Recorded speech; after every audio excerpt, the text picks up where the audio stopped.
बहना, कभी कार की जरूरत पड़े ना तो घबराना नहीं, खाली मुझसे कह देना। अच्छा, तो आपने कार भी ले ली? क्या करे, आदमी जब बंगला लेता है तो कार तो जरूरी हो जाती है ना। भाई साहब, आपने बंगला भी खरीद लिया? हाँ, वो क्या है, मैंने एक बिल्डर को 20 करोड़ का ठेका दिलवाया तो उसने दलाली में मुझे एक छोटा सा बंगला तोहफे में दिया और वो बंगला मैंने जेब में रख लिया। तो यूं क्यों नहीं कहते कि मालामाल होने के साथ साथ तुम दलाल भी बन गए? तो क्या हुआ, लो आजकल के जमाने में दलाल होना इज्जत की बात है, कोई बुरी बात थोड़ी है। दलालों की तस्वीर अखबार के फ्रंट पेज पे छपती है, वो चाहे फिर शेयर बाजार का दलाल हो या कोठी का दलाल हो। चलो दफा हो जाओ यहाँ से। एक बात बताओ, तुम्हें शादी में क्या तोहफा चाहिए? Get out. ये कहाँ चला गया? वो 4 लड़ियां वहां पर ठीक से लगाने अरे ये क्या कर रहे हो? डबल ड्यूटी कर रहा हूँ। इकलौती बहन की शादी है, आज मैं फूल भी लगाऊंगा, कुर्सियां भी बिछाऊंगा, हर काम करूंगा मैं। लो पहले ये फोन लो बेटा। इस तरह ठीक से देखना। हेलो, इंस्पेक्टर सिद्धांत हियर। इंस्पेक्टर साहब, एक ट्रक पर देशी शराब लोड है, वो पूना की तरफ जा रही है। उस ट्रक का नंबर है MTT 7611।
मैं बता दूं, मैं आनंद बाबू के यहाँ काम करता हूँ। कौन आनंद बाबू? वही जिनकी शादी आपकी बहन के साथ हो रही है।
सुखी रहो बेटा। बेईमान, तेरी ये हिम्मत!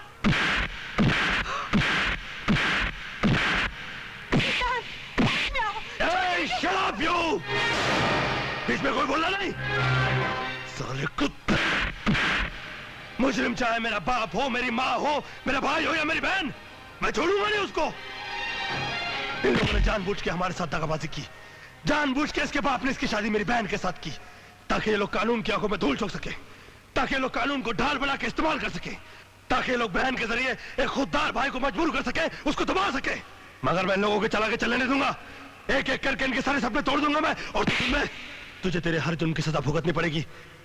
दामाद वामाद तेल बेचने का, चल मेरे साथ चल।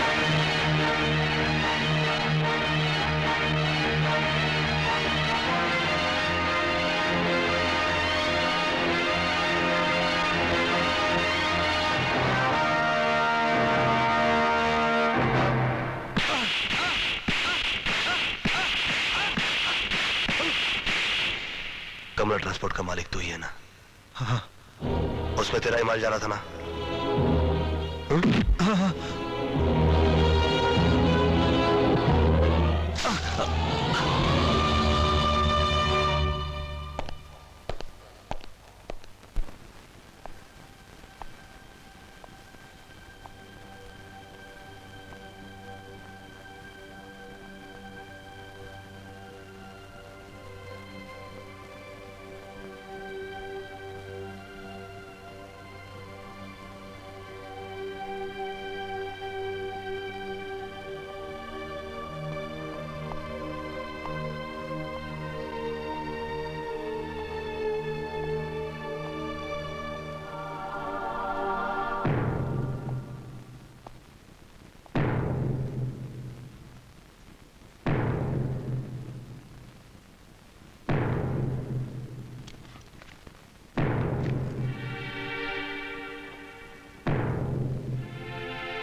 मुझे माफ कर दो।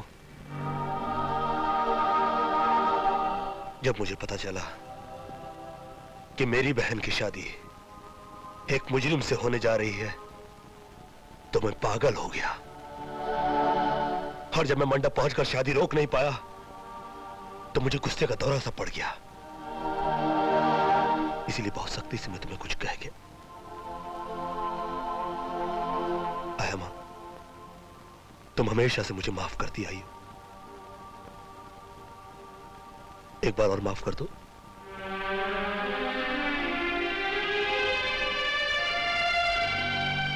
और अगर माफ ना कर सको तो मेरी गलती की सजा दो मुझे, मगर इस तरह खामोश खड़ी मत रहो।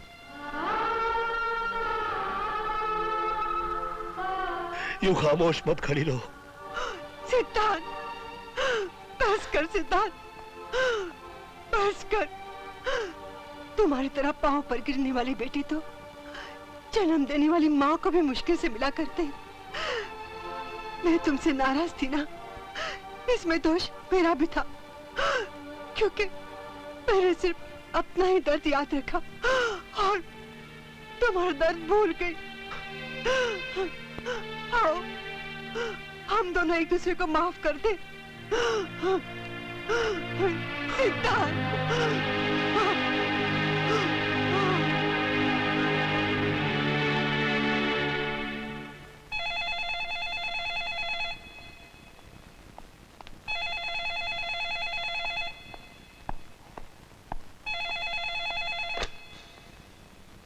क्यों मिस्टर सिद्धांत, आज तुमने चिरागों को जलाते जलाते अपनी भी उंगलियां जला ली ना?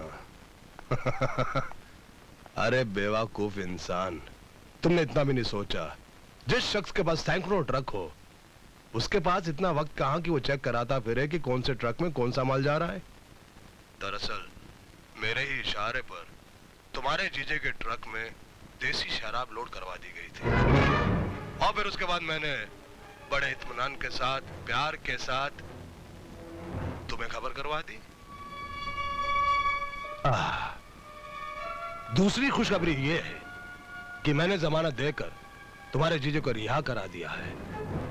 अब वो लोग मुझे महान समझते हैं और तुम्हें उनका दुश्मन। Thank you.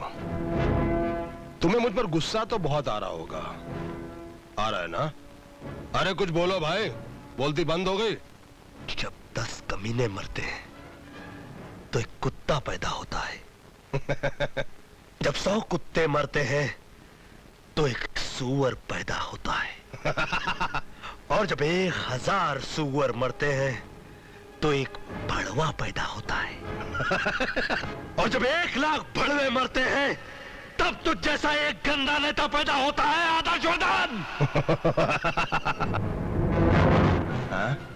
चुप हो गए?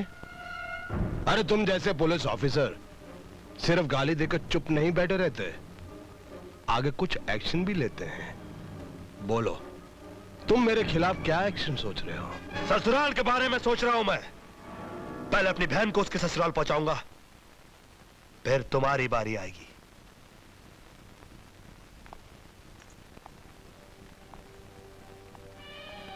मैं जानता हूं तुम यहां किस लिए आए हो। पहले तुम अपनी गलती की माफी मांगोगे ताकि तुम अपनी बहन को यहां छोड़कर जा सको। ये याद रखो, ये मामला इतनी आसानी से तय नहीं होगा इंस्पेक्टर। एक इंस्पेक्टर को अपने फर्ज के लिए जो कुछ करना था वो तो कर गुजरा। अब एक भाई को अपनी बहन के लिए जो कुछ भी करना पड़े वो भी करूंगा। तुमको मेरे बेटे से माफी मांगनी होगी। मांग लूंगा। सिर्फ हाथ जोड़कर नहीं, पांव पर गिरकर माफी मांगनी होगी। वो भी करूंगा। ठहरो। तुमने सरेआम मेरे बेटे की और हमारी बेइज्जती की है, इसलिए तुम भी सरेआम माफी मांगोगे। पिताजी, चुप रहो। मैं इतनी जल्दी बारातियों को तो बुला नहीं सकता, अपने घर के नौकरों को बुला लेता हूं। रामू, मुखिया, सुखिया, तुम्हें मेरे नौकरों के सामने इसके पांव पे सर रखकर माफी मांगनी होगी। बोलो, तैयार हो?